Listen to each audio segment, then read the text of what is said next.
Hi viewers, I am Mia Bethany from Facts Factory.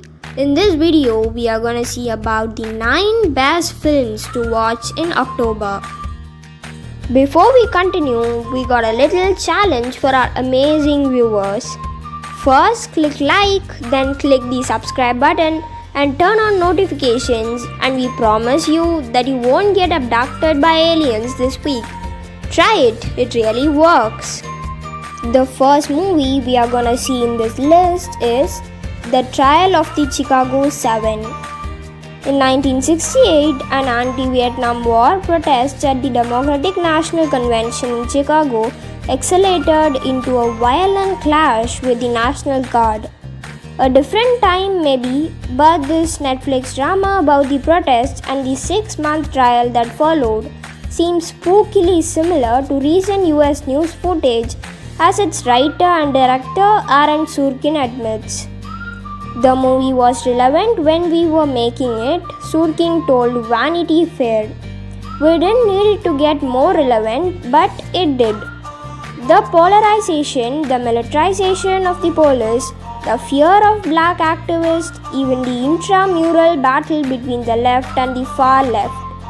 Sorkin is applying his trademark bravura dialogue to Mark Rylance, Joseph Gordon-Levitt, Michael Keaton, Eddie Redmayne, and Sacha Baron Cohen in a rare dramatic role as Abby Hoffman.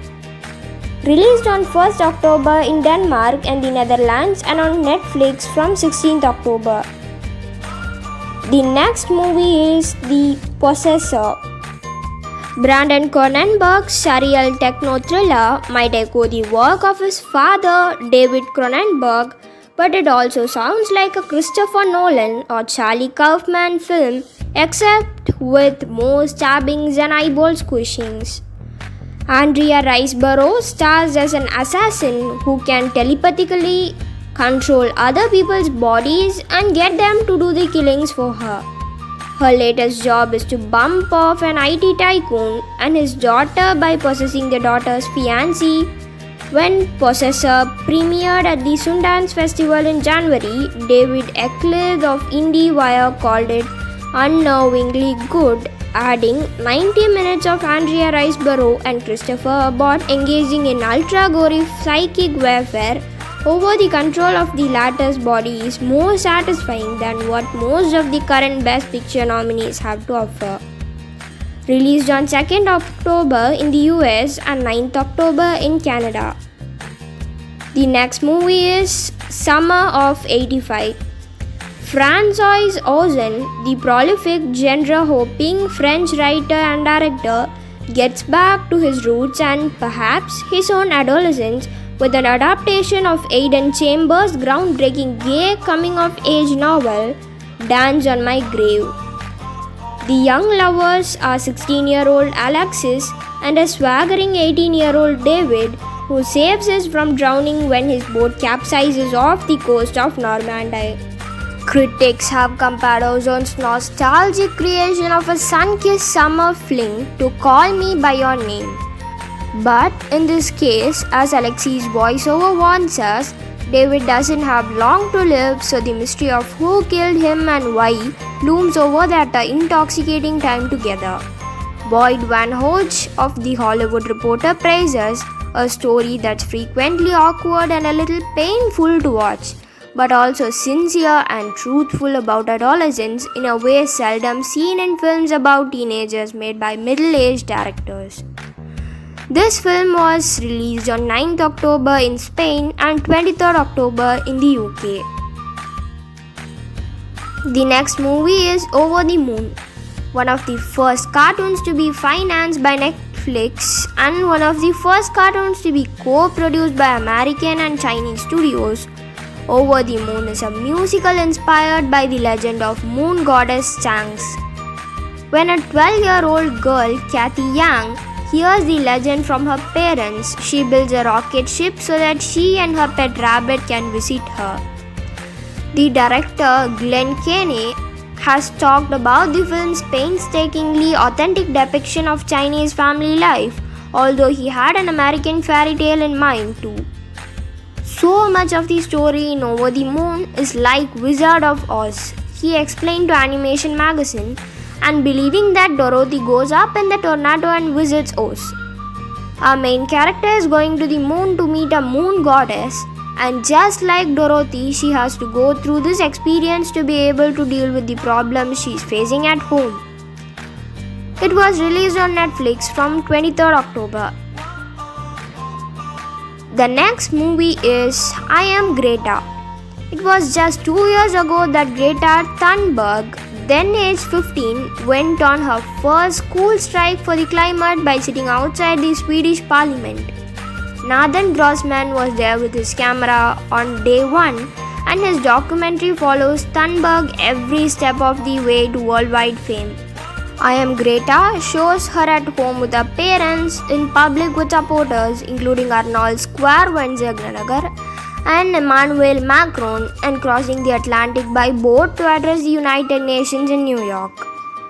It's a stirring film about the need for activism, writes Lee Marshall at Screen International, but also an uplifting, inspirational story about a girl with Asperger's who turns her difference from normal kids into a strength. This was released on 16th October in the UK, Canada, Australia and New Zealand, and on 22nd October in the Netherlands. The next movie in this list is Rebecca. The most famous adaptation of Rebecca, Daphne du Maurier's gothic romance, is the Oscar-winning Alfred Hitchcock classic starring Laurence Olivier and John Fontaine.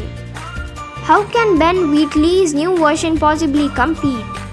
Well, one answer is to have Kristen Scott Thomas as the formidable Mrs. Danvers, a stroke of casting genius which is enough to justify the film's existence. Another answer, which Wheatley gave at the 2019 London Film Festival, is going back to the book and trying to get closer to the actual story. You think you know it and you just don't. Lily James stars as the innocent young woman who is swept off her feet by a handsome English widower in Monte Carlo. But when she marries him and moves into his Cornwall mansion, she is haunted by the reputation of the previous Mrs. De Winter. On Netflix from 21st October. The next movie is On the Rocks. On the Rocks might not be a sequel to Lost in Translation exactly, but it's as close as we are ever likely to get. Like 2003's beloved comedy drama, it's written and directed by Sofia Coppola, and she has again cast Bill Murray as a man dispensing marital advice to a younger woman. This time, though, the late-night heart-to-hearts take place in the swanky hotel bars of New York City rather than Tokyo.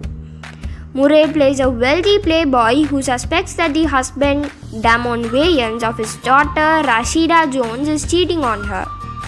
BBC Culture's Karen James gave it 4 stars, and according to Alonso Duraldo in The Wrap, Coppola may well have crafted the quintessential Bill Murray role. But Jones is enough of a skilled actor and comic that she more than holds her own opposite the larger-than-life Murray. On limited theatrical release from 2nd October and on Apple TV Plus from 23rd October.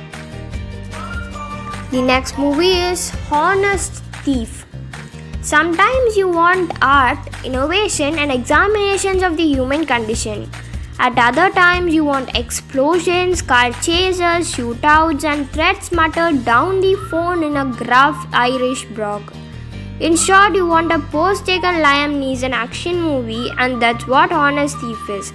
It follows the formula so precisely, in fact, that Mark Williams might as well have used post-taken Liam Neeson action movie as his film's title. Neeson plays Tom, a retired bank robber who promises to return his ill-gotten gains in exchange for a reduced prison sentence so that he can settle down with the woman he loves. but the two FBI agents assigned to retrieve the money decide to steal it instead and frame Tom for murder. Unfortunately for them, he is a former marine demolitions expert. Of course, he is, with a very particular set of skills, hence the explosions, car chases, shootouts, and murder threats. What's not to like? Released on 14th October in France, 15th October in Portugal, and 16th October in the US. The next movie is Eternal Beauty. Craig Roberts made his big screen debut 10 years ago playing Sally Hawkins' son in the stylized indie comedy drama Submarine. Now he is directing her in a stylized indie comedy drama of his own. Hawkins stars as Jane, a woman with schizophrenia, a toxic family, and a dreary hometown, but enough positivity to keep moving forward, especially when she comes off her medication and meets an aspiring musician with his own mental health issues. Leslie Falperin in The Hollywood Reporter calls Eternal Beauty a highly unusual and welcome look at schizophrenia, which borrows buckets of quirk from the likes of Wes Anderson, Michael Gondry, and Paul Thomas Anderson. Released on 2nd October in the UK, Ireland, and the US.